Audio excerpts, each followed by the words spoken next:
تقدیر سے زیادہ طاقت دعا میں ہوتی ہے۔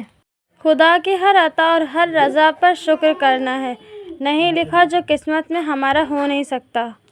زندگی میں ایک ایسا انسان ضرور ہونا چاہیے جو حال پوچھے تو سچ بتانا پڑے۔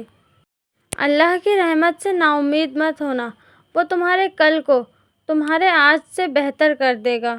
انسان غم سے کبھی نہیں نکلتا، خوشی بس تھکن اتارنے کا وقفہ ہے۔ رب کھوئی ہوئی مسکراہٹیں واپس لوٹانے پر قادر ہے۔ سارے دکھ 3 لفظوں پہ آ کے ختم ہو جاتے ہیں، اللہ ہے نا۔ جب خالق خود میسر ہے تو پھر مخلوق کے سامنے رونا ناشکری ہے، ناقدری ہے۔ جو امید اللہ سے لگی ہو وہ کبھی ٹوٹتی نہیں، مکمل ہوتی ہے۔ کسی کو رب سے سب چاہیے تو کسی کو رب سے بس رب چاہیے۔ دکھ یہ ہے میرے یوسف و یعقوب کے خالق، وہ لوگ بھی بچھڑیں گے جو بچھڑنے کے بعد نہیں تھے۔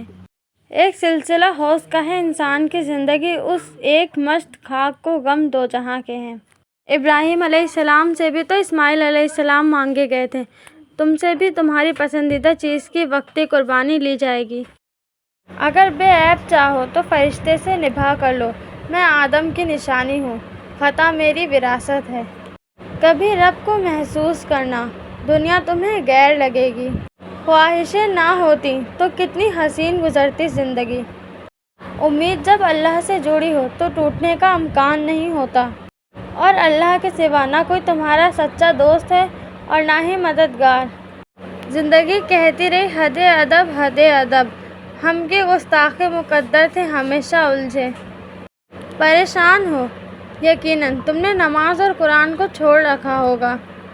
بہت حسین ہے خدا پر یقین کا سفر، اور جب میں نے کچھ کھویا ہے رب نے مجھے اس سے بہترین عطا کیا۔ اس دنیا میں موجود ہر رشتے کا اختتام جدائی ہے، اور جدائی سے بڑی شاید کوئی تکلیف نہیں۔ انا مسئلہ ہے میرا، بات عزت نفس کی ہے، کوئی لہجہ بدلے تو میں راستہ بدل لیتی ہوں۔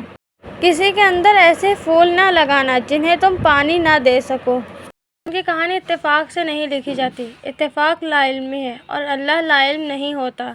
کچھ یادیں ایسی ہوتی ہیں جو خوشبو کی طرح ساتھ رہتی ہیں، نہ نظر آتی ہیں نہ ہاتھ آتی ہیں، بس ہر سانس کے ساتھ محسوس ہوتی ہیں۔ زندگی میں سب سے مشکل کام ہے خود کو پھر سے خوش کرنا، بالکل ویسے جیسے پہلے آپ ہوا کرتے تھے، بے فکر، بے لوث اور مسکراہٹوں سے بھرے ہوئے۔ میں نے زندگی سے کسی کو نہیں نکالا، سب اعتبار کے حادثے میں مارے گئے۔ جب بے بسی حد سے زیادہ بڑھ جاتی تو کہنے سنانے کو فقط اشک ہی آیا کرتے ہیں۔ ہر انسان کسی نہ کسی چیز میں کامیابی تلاش کر رہا ہے۔ ہم کہتے ہیں اے دنیا کے لوگوں، کامیابی صرف اللہ کے حکم و نبی صلی اللہ علیہ وسلم کے طریقوں میں ہے۔ حضرت مولانا حسان الحق صاحب۔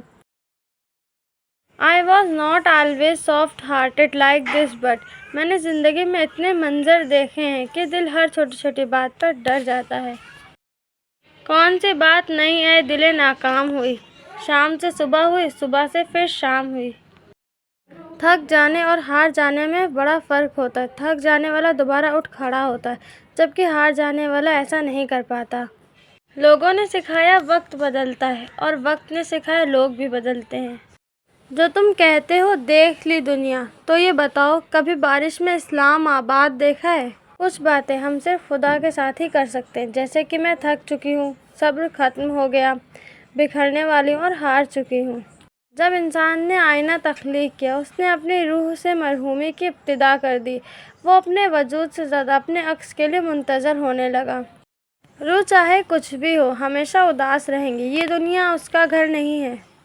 ناراضگی کی بدترین صورت پہ ہے سامنے والا انسان آپ کے تلخ الفاظ سن کر سہلے خاموش ہو جائے اور صبر کر لے۔ لوگ آپ کو تکلیف دیں گے اور پھر ایسا ظاہر کریں گے جیسے آپ نے انہیں تکلیف دی ہے۔ میرے اس دنیا میں بہت کم مطالبات ہیں، جن میں سے ایک یہ ہے کہ میری ذاتی زندگی میں مداخلت نہ کریں۔ میں نے سیکھا ہے اپنی زندگی میں ہر شخص کو ایک خاص کرسی دیں، ایک اچھی جگہ بٹھائیں، جگہ اہمیت دیں، عاجزی دکھائیں، پھر اطمینان سے مشاہدہ کریں کہ کیا وہ اپنا توازن کھونے لگا ہے، اور اگر ایسا ہے تو اس کو وہیں بیٹھا رہنے دیں، جگہ نہ چھینیں، مگر خود وہاں سے خاموشی سے ہجرت کر جائیں۔